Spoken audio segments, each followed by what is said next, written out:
Hi everyone, I'm Laura, a volunteer here at the Rowntree Society, having just completed my master's degree in public history. Today I'll be talking about Rowntree's factory women and the scientific management of a workforce as part of the British Association of Local History's 10-minute talk series.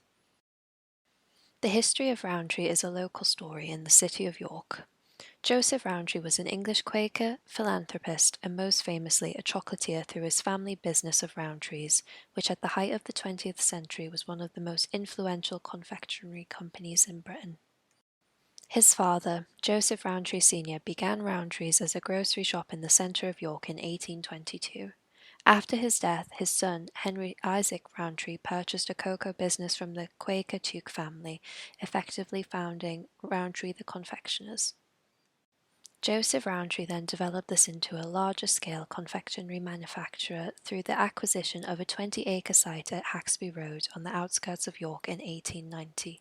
These factories would be known as the Cocoa Works. Social responsibility was integral to the Rowntree philosophy. The Rowntrees were champions of good citizenship, education, community, and Quaker values, which were all incorporated into their business practices. Joseph Rowntree established many workforce welfare facilities, such as an on-site gymnasium, library, and extensive dining.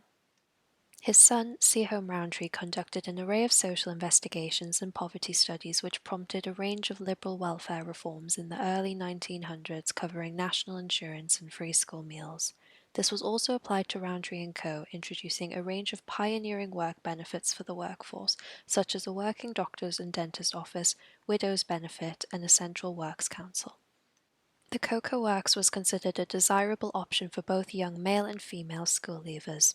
The employee benefits and the above-average wages at Rowntree were well known for compensating the high production targets.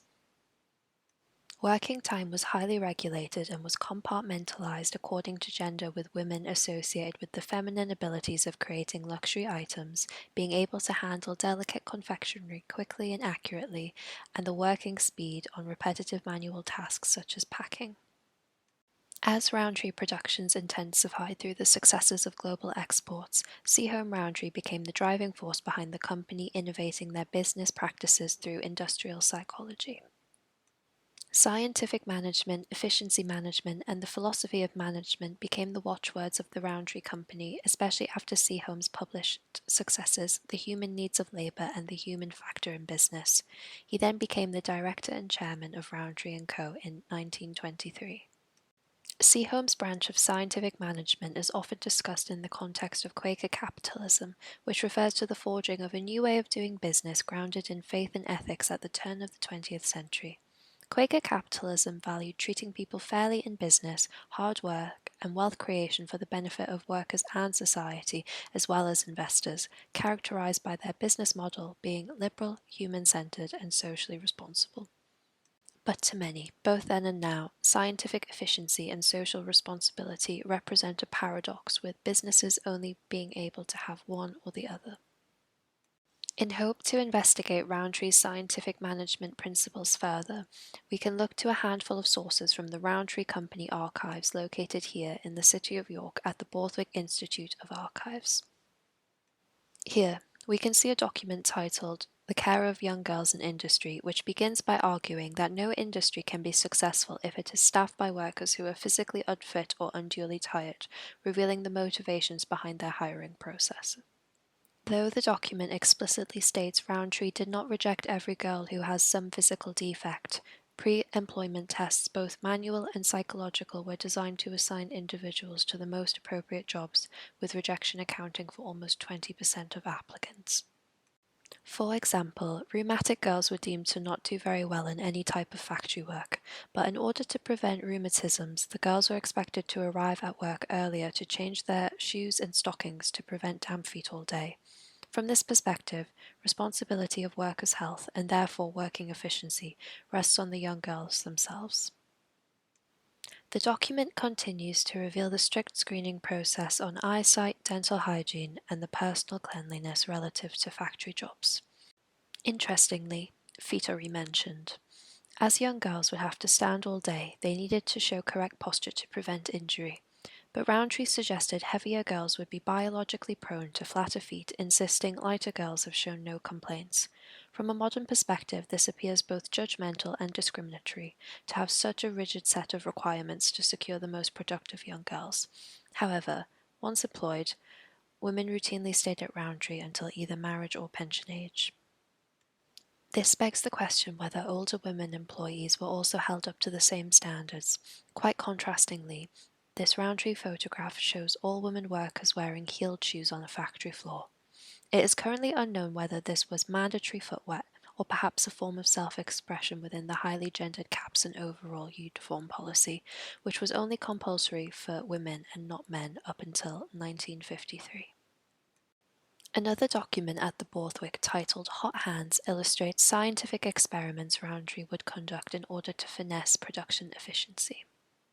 As certain operations in the factory required operators with cool, dry hands, the medical department tested temperature moistness of workers' fingertips. Temperature and relative dryness of the fingertips was measured by electrical resistance of the skin through a small block of ebonite, 2 nuts and bolts, and a pair of electrodes placed in contact with the fingers. The resistance of the element determined by a Taylor meter showed a good correlation between dryness and resistance. Though it is unknown what amounted from these small preliminary findings tested on only 21 women, the practice shows the scientific principles behind Seaholm's vision and the company's enduring interest in this even after his resignation in 1949. Much of Rowntree's management was also paternalistic in nature. Young girls in industry stressed the need for workers to be routinely active to prevent chronic boredom and fatigue due to the repetitiveness and dullness of factory work. Rowntree established a domestic school for factory workers under the age of 17, allowing young workers to continue their general education for 1 day each week. Rowntree also encouraged physical activities, hoping to create healthier and more productive workers who would thereby benefit the nation as a whole. Gym classes were mandatory for under 70s, and there was a vast array of clubs and evening classes used to promote creative leisure time. As seen, Rowntree believed in both scientific efficiency and social responsibility, but in practice the results were not always paramount, especially towards women. For instance, those who wanted to return to work after pregnancy were treated as entirely new applicants and were only taken on if deemed suitable for re-employment with no option of possible redundancy. Young single pregnant girls were sometimes given exemptions but were largely socially marginalized by factory life. After the Second World War, Rowntree created a short evening shift to make up for the lost production, which appealed to working mothers. This was often called the housewife shift, allowing them to complete housework and childcare duties during the day and leave for work in the early evening. But in order to maximize efficiency, part-time and seasonal workers were assigned to a separate conveyor belt, as married women often did not have the pace of single girls and women, inadvertently perpetuating class differences between married and unmarried women. By the beginning of the 1960s, female workers began looking elsewhere for employment or chose to work fewer hours at Rowntree. Figures suggest that in 1952, the confectionery industry in York had recruited 41.1% of secondary modern schoolgirl leavers, but by 1960 the figure had fallen to 18%. This was due to alternative avenues of employment for women beginning to open up, longer periods of compulsory education, and improved standards of living. The shortage of women workers gradually eroded some segregation of tasks by sex, and women increasingly began working alongside men. However, it was not until 1962 Rowntree allowed women to join the full-time staff, granting them access to sick pay and the pension scheme. Rowntree later introduced several measures to increase their proportion of female workers recruiting beyond the city for newer departments such as office administration and IT, with many new employments having university degrees. In conclusion, Rowntree & Co. has come to be understood as a pioneer for Quaker business models through scientific management. However, when judged by today's standards, their mechanistic styles of management begin to look increasingly out of date, making it easy to forget their enlightened attitudes and forward social outlooks, with the underlying goal of protecting the health and well-being of their workers. Though they did develop a better way of factory managing with more efficient methods and practices, this came at a cost to women, with many of the same paradoxes still present several decades later. The COVID-19 global pandemic has exacerbated the gender pay gap, with the World Economic Forum reporting an increase of 99.5 years to 135.6 years. This shadow pandemic of women involuntarily leaving the workforce, taking on the burden of child rearing and homeschooling, then seeking part-time work at more unsociable hours, eerily parallels the housewife shifts of the Rowntree production line. The post-pandemic workplace phenomenon, quiet quitting, also highlights the chronic lethargy of a younger generation when employees' working expectations do not reflect employees' salaries. How this will play out in real time, however, is beyond the scope of this presentation. For any further information or questions, please don't hesitate to contact myself or the Rowntree Society directly with the email addresses left at the bottom of the page. Many thanks.